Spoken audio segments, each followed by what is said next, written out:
Hello viewers, I'm in lovely, wonderful, sunny California, where I believe it is still illegal to walk anywhere. So I'm going to go for a drive. Cybertruck. Wowzers trousers.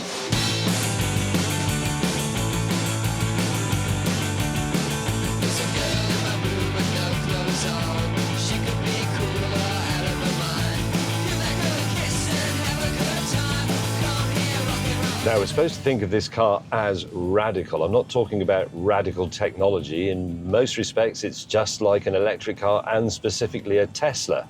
And that's a very common thing these days. Now, I'm talking about the way it looks. Is this the Countach of the modern era? Or maybe the Lagonda or the DeLorean, the Aston Martin Bulldog, the Maserati Boomerang concept car? I'm talking about things from my youth that made us go, wow! And were angular and covered in flat planes? Or is it maybe like the original Fiat Multipla, a car designed to be willfully ugly so that you would love it for the same reason everybody loved the Elephant Man? Otherwise, you'd have to see it as, well, an electric pickup truck, which is what it is. And it's big. Even by American standards, with their enthusiasm for trucks, it's pretty big. It's very wide. Sort of cool though, isn't it?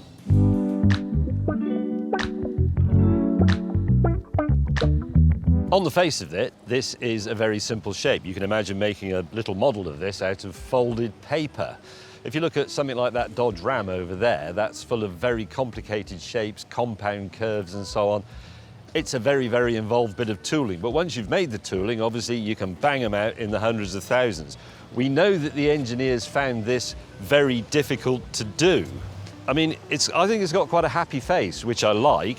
The flatness means that it has to be very, very precisely made, because the curves of a car like that or that Mercedes disguise any imperfections. But if you look here very closely, this piece here on the A-pillar, that doesn't align absolutely perfectly. It's only a millimetre or so out, but you can see that because it's a straight line and a flat surface. It's also got quite sharp edges. I mean, look at that. I wouldn't want to be hit by it. I mean, I wouldn't want to be hit by any car, but especially not that one, because, well, it's a corner. You don't really get corners on the fronts of cars normally, but you do there. It's also a festival of fingerprints, if you're neurotic about that sort of thing. And if you're a YouTuber, very difficult to film, because pretty much wherever you stand, you can see yourself. It's like a hall of mirrors. I mean, let's be honest, Tesla are making a bit of a point with the Cybertruck. If they really believed this was the future of car design, they'd make their other cars look like this, and they don't. They're all very inoffensive and conventional. But I do wonder if this styling would look fantastic on something smaller, something about the size of a Ford Focus, a Fiat Panda. I mean, in some ways, the original Fiat Panda was a bit like this. It was a bit ruler and pencil.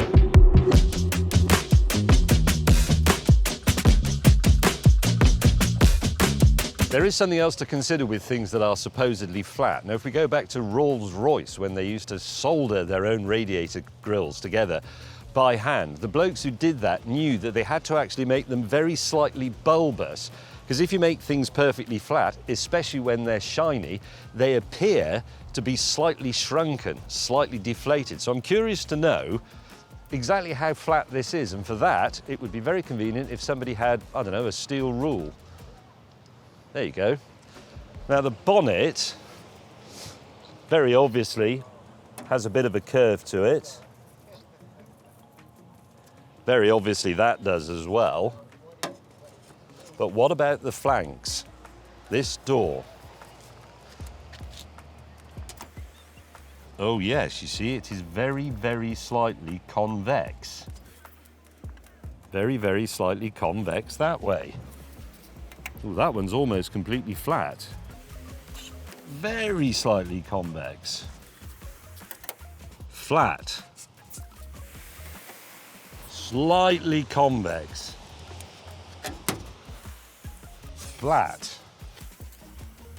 very slightly convex. You see, I think they thought about this very carefully. They knew if they just made it as a folded cardboard design, it would look pinched and weird and the reflections would be all wrong. They knew to make it slightly, I think the word is oblate. What I think we should do here, though, is abandon all the design language rubbish and just take a moment to stand and look at it and decide if I actually like it.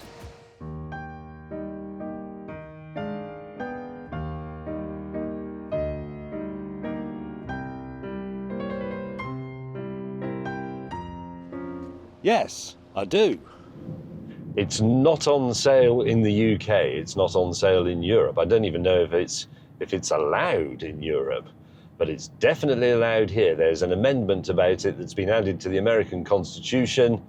You have the right to bear arms and to drive a Cybertruck. I suppose technically the most radical thing about the Cybertruck is that it is entirely steer-by-wire. There is no physical connection between this and what the front wheels are doing. It's essentially a computer interpreting what you want to do and then doing it for you. It's not actually the first steer-by-wire car, but it's the first to be entirely steer-by-wire with no mechanical backup. And if you sit and think about that a bit, it's quite alarming. This is not connected, not in the sense that we normally mean, with the wheels doing the steering. On the other hand, those linkages that we're so used to can't wear out.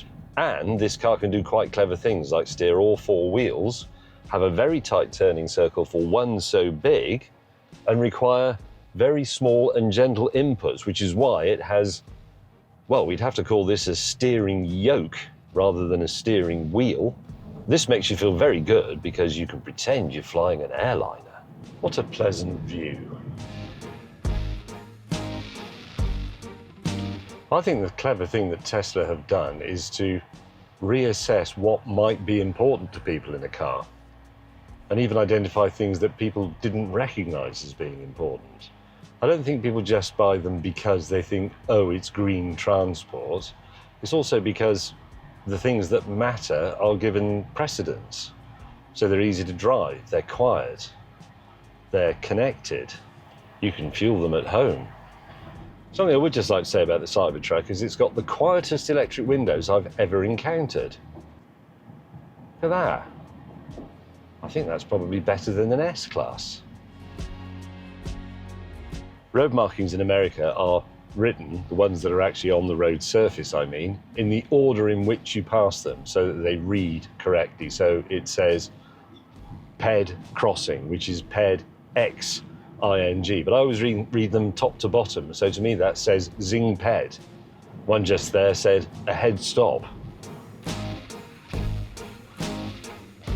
Well, a couple of criticisms have emerged from other people. One is an old boy who came up to me in the car park just now and he says he doesn't like this single light bar on the front because when a Cybertruck is coming towards you, it's difficult to judge how far away it is. With two lights, obviously, they are closer together the further away the car is. He says this is confusing. The other complaint has come from Lucy on the camera, who says that these largely flat, shiny surfaces produce fantastic glare. And my criticism is that these pillars are quite fat. That's not a unique Cybertruck problem, but they're quite fat and very badly positioned for the view at junctions and when you're going around, for example, a left-hand bend. That actually obscures your view of the road. But never mind that. Look at the size of the windscreen wiper. It's huge.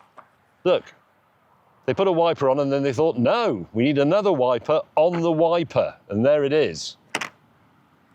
I'll be honest with you, I don't want a Cybertruck. It's too big. I have a slight aversion to pickup trucks, if I'm honest, but I can't help but like it because it's a bit like a Tesla. It's a bit challenging of conventions. It makes you think about it. But the bit that I really like is that it's all straight lines, flat surfaces, vertices, but it makes everything else look square. I mean, it is a little bit childish and a bit incel Cybertruck, but for the most part, it's like a Tesla. It's got the big screen in the middle, rather like my Tesla Model 3 Highland has.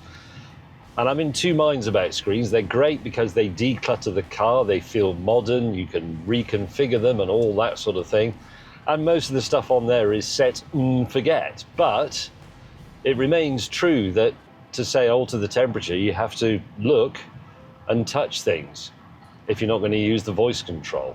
And it just isn't the same as reaching for a knob that you can feel and turning it, like in, say, an old BMW 3 Series. My reasons for wanting to drive the Cybertruck are twofold. Firstly, I wanted to drive the Cybertruck. Secondly, I wanted to try and shoehorn into this presentation a rather fatuous promotion for my gin, James Gin, which brings us conveniently to the load bay, or what I think in pickup trucks is called the bed. Come and see. There are two little buttons here which do interesting things. This one is the tailgate.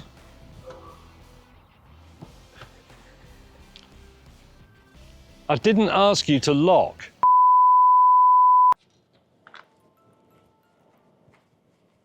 There are some interesting buttons here, the first of which opens the tailgate. You load it like a conventional boot or trunk if you're in America. But then there is this, the tonneau, which opens thusly. Rather nice. That covers it in normal use so that whatever you're carrying doesn't get stolen. Now, this bed will hold 2,500 pounds, which we've worked out is 840 bottles of James Gin.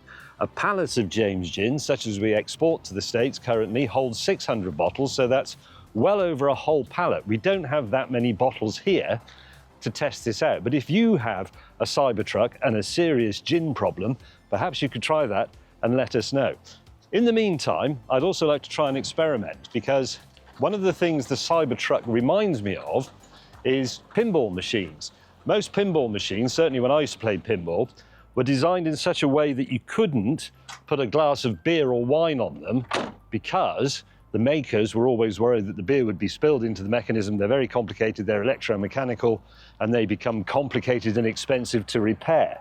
So, this bottle of James Gin appears as if by magic out of shot.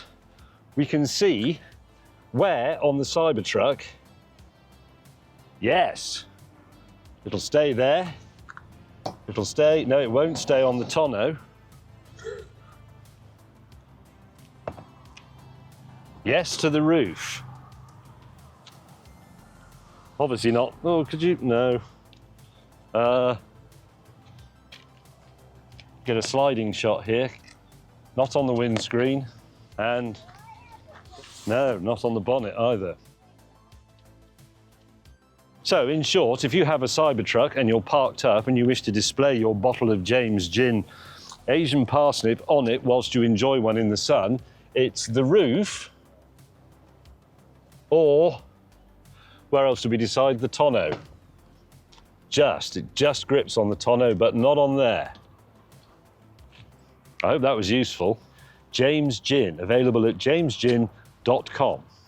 Okay, look, here's what I think. I think the Cybertruck is actually very ballsy and quite humorous, but I am quite glad it exists. And if I could make a little appeal to Elon Musk, could you make something about the size of the Model Y, or maybe even a little bit smaller, still like a Tesla, still with all this Tesla stuff on it, but styled like this? I'd go for that. Anyway, viewers, thanks as ever for watching, and I should just remind you, don't like, don't comment, definitely don't subscribe, but do buy my gin.